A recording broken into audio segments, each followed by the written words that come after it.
தீபாவளி திருநாளை ஆலடிப்பட்டியான் ஸ்வீட்டோடு கொண்டாடுங்கள்.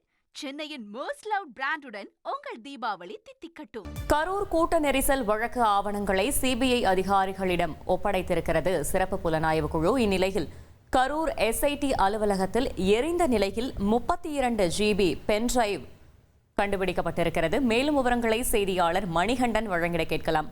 மணிகண்டன், வணக்கம். இது தொடர்பான முழு தகவலை சொல்லுங்க. வணக்கம். கரூர் விஜய் பிரச்சார கூட்ட நெரிசலில் 41 நபர்கள் உயிரிழந்தது தொடர்பாக வழக்கு பதிவு செய்யப்பட்டு தமிழக அரசு சார்பாக ஒரு நபர் விசாரணை ஆணையம் அமைக்கப்பட்டது. மேலும் சென்னை உயர்நீதிமன்றம் உத்தரவிட்டு சிறப்பு புலனாய்வு குழு விசாரணை நடத்தி வந்தது. இந்த நிலையில் உச்சநீதிமன்றத்தில் தொடரப்பட்ட வழக்கு சம்பந்தமாக உச்சநீதிமன்றமானது சிபிஐ விசாரணைக்கு உத்தரவிட்ட நிலையில் கடந்த 13ஆம் தேதி இந்த உத்தரவானது பிறப்பிக்கப்பட்ட நிலையில் இன்று கரூர் மாவட்ட ஆட்சியர் அலுவலகம் அருகே அமைந்துள்ள சுற்றுலா மாளிகையில் சிபிஐ அதிகாரிகள், குறிப்பாக அந்த சிபிஐ அதிகாரிகளின் தலைமையில் பிரவீன்குமார் IPS தலைமையிலான அதிகாரிகள் முகாமிட்டுள்ளனர். அங்கு தற்போது விசாரணை தொடங்குவது குறித்து ஆலோசனை நடத்தி வருகின்றனர்.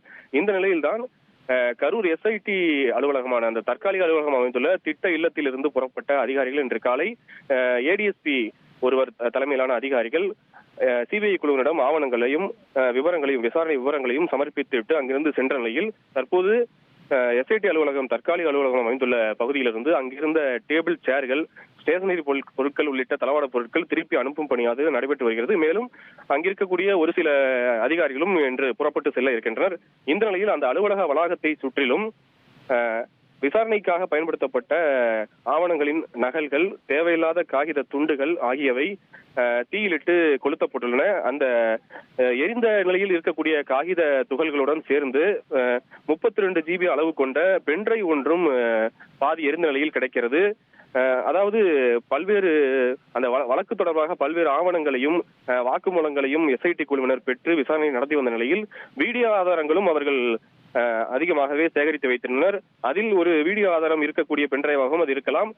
குறிப்பாக ஒரு அமைப்பானது கலைக்கப்பட்ட பின்னர் விசாரணை ஆவணங்கள், தேவையில்லாத காகித துண்டுகள் ஆகியவை தீயிலிட்டு கொளுத்தப்படுவது வழக்கமாக இருக்கும் நிலையில் இந்த பென்டிரைவானது செயலிழந்த பென்டிரைவாக இருக்கலாம் என்றும் தற்போது கூறப்படுகிறது. தகவல்களுக்கு நன்றி மணிகண்டன். தீபாவளி திருநாளை ஆலடிப்பட்டியான் ஸ்வீட்டோடு கொண்டாடுங்கள். சென்னையின் மோஸ்ட் லவ்ட் பிராண்டுடன் உங்கள் தீபாவளி தித்திக்கட்டும்.